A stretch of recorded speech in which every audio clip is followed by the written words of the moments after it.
On the Roosters, they beat the Knights in Newcastle on Saturday night by quite a margin in the end, but for all the quality football played by Eastern Suburbs, the night could well be remembered as the last time we got to see one of the game's great finishes. Must win for Newcastle. They have to compete tonight as they come out in front of the faithful. Slow play the ball. Left they are set. Radley and Walker. There's his floating pass again. Walker makes it look easy. Croydon offload. Walker again.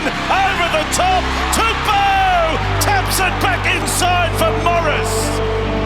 Roosters putting it together again. Sam Walker. Kick over the top to the in goal.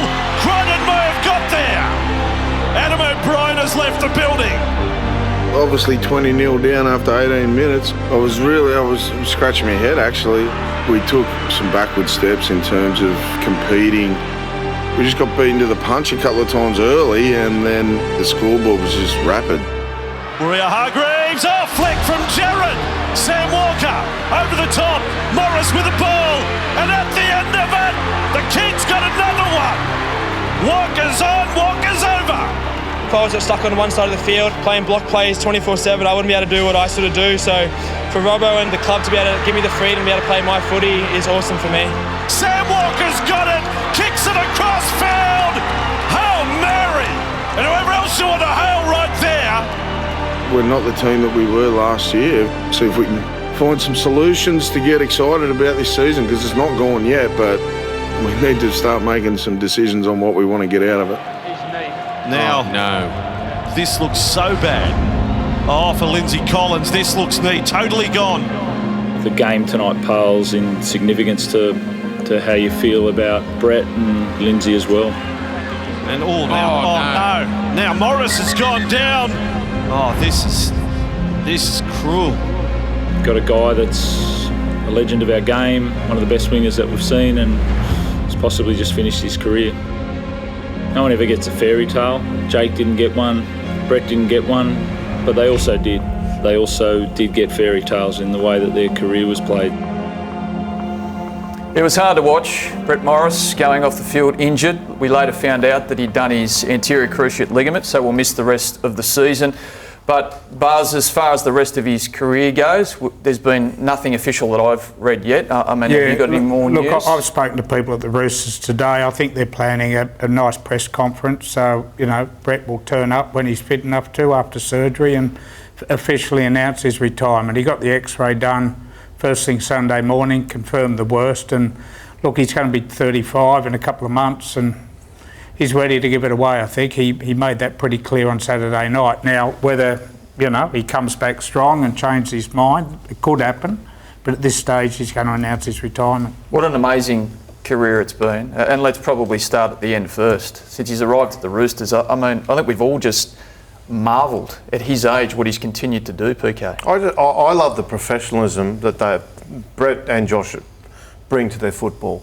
They take no shortcuts in their effort, no shortcuts in their preparation.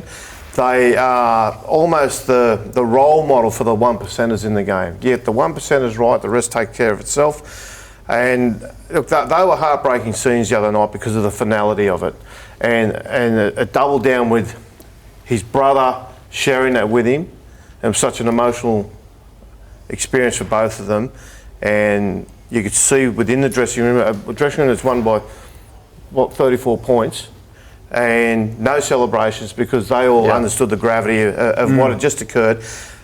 It's one of the great rugby league careers. He's fourth highest ever in try scoring. He's behind Irvine, Slater and Steve Menzies.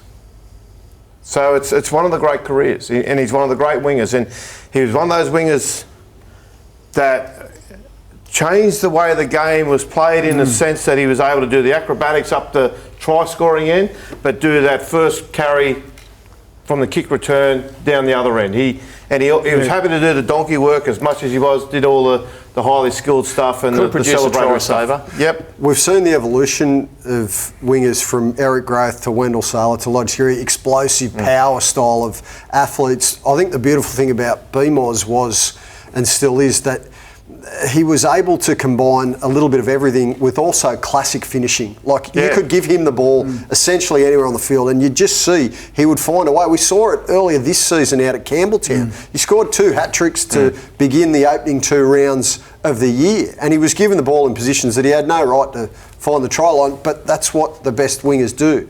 They find a way, and that's Brett Morris. Kenny, you spoke about his on-field value and you spoke about his professionalism. The Roosters are going to miss him around the place. Yeah. Boyd Cordon, I spoke to yesterday, was raving about what he'd learnt from Brett Morris to become the complete football player. And the way he turned up early, first there, second there, third there. The way he just conducted himself and his influence on the younger players like Sam Walker. He's going to be desperately missed, not just a winger. There's a bit of mail around buzz the Roosters will keep him on in some sort of coaching capacity. Have you heard all of that? Well, that's his goal. Both he and Josh have said they want to become coaches. And look, what better system is there to work under than Trent Robinson? So throwing forward now for the Roosters, Brett Morris joins Lindsay Collins, which is also a sad story. His career was just really starting to get going, was I think going to be a cornerstone of the Maroons campaign this year. So he joins a long injury list at the Roosters. Look, it surprised me how they've continued to keep rising after, you know, Friend, Cordner, Keary. Injury tolls have mounted off the back of last year, but this latest round, can you see them remaining in the top 4 and continue to do what they've been doing? I think they've hit the tipping point. They are a mighty club, and the ethos there about next man up. One goes down, next man up, and you just come and do your job. I love that mentality, but by the same token, we're in a salary cap era where you have a limited pool of talent, and I don't see where they can just keep finding blokes from. I know they've got a bloke called CASUALTY about to come in. I'm backing him in, Kenty, based on the fact you just touched on Joseph. We haven't seen the 17-year-old yet, but the numbers from this young bloke, Sammy Walker, are out of this world. Like, Jerome Luai leads the league in terms of try assists and line break assists. Sam Walker's only played 5 games. Luai's got 13 try assists. Sam Walker's already got 12. That's off the charts. Luai's got 14 line break assists. Sam Walker's already got 13. So Tedesco has to come back into that side that won convincingly. We've got Joseph Suwali, Well, Matty Cavallo will play in the wing. Matty Cavallo He'll come play straight in the into wing. starting side. They've got Billy Smith to come back. He's a terrific player. They've got Suwali to come into the football side. Lockie Lamb. And in terms of the forward depth, like, yes, they lose Lindsay Collins, Origin player, terrific front rower.